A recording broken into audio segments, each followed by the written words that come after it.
Hi, I'm Maddie and these are the Cley Marshes, Norfolk Wildlife Trust's oldest and most popular nature reserve.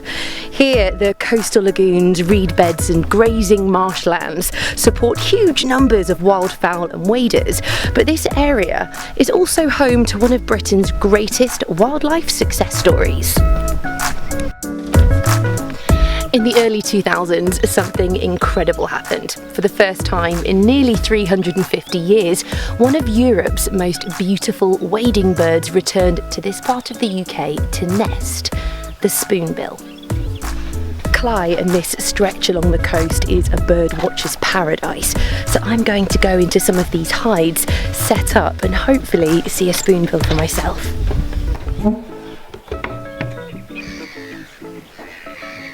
The spoonbill is a large, white, statuesque bird, and it has a wingspan that can reach up to 135 centimetres. The adults are fully white with a little ochre breast patch, and you can tell the juveniles, hello birds, you can tell the juveniles apart because they have black tips on their outer wing feathers. Hopefully, if I stay here long enough, I might get to see one for myself. But earlier I got to meet Bernard Bishop, who is the warden of the estate here, and he's played a huge part in managing the land, which is what keeps the spoonbills coming back year after year. Everybody, this is Bernard. That's me. Bernard, how long have you been warden here at the Cley Marshes? Well, I've been actual warden since 1979, but I was assistant before that with my father. Yeah. For 7 years. So it was 1972 that I actually started working for the Trust. So that's a very long time. A long time ago, a long while before you were born, I suppose. Bernard, it doesn't seem all that long ago that the spoonbills disappeared from the UK.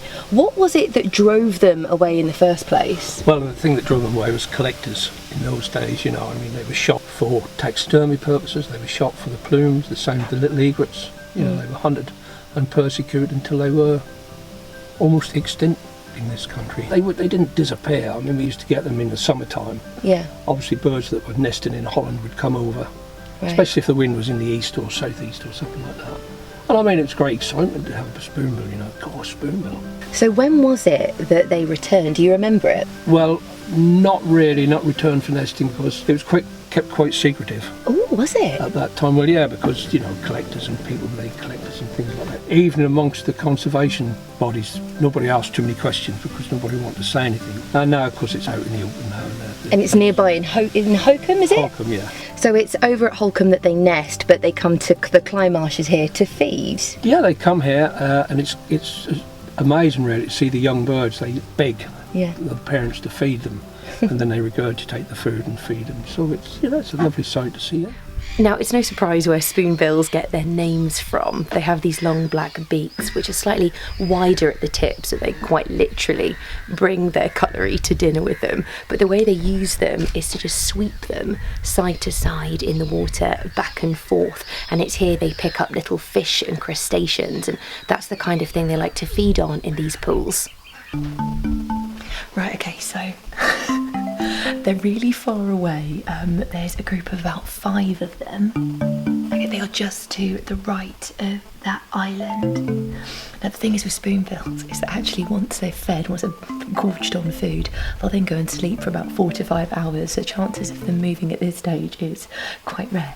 One of them is just stretching its wings out right now. I think they're just going to be sleeping for now, to be honest. I'm so pleased I've been able to see some for myself. That's brilliant. Hello, spoonbills. It's these freshwater marshes which make Cley an ideal habitat for the spoonbills and other wading birds. But they do require constant attention because the water levels need to be just right.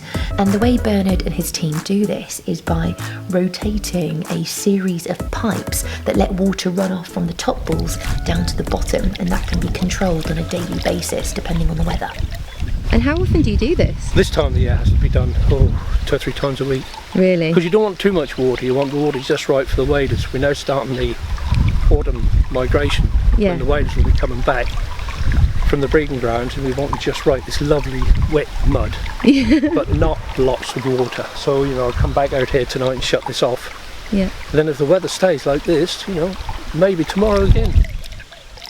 The return of nesting spoonbills to this part of the world really is thanks to the likes of Bernard Bishop, his father before him, and all of the other wardens who are constantly working to manage the land along these coastlines, which makes it attractive to the spoonbills and keeps them coming back year after year.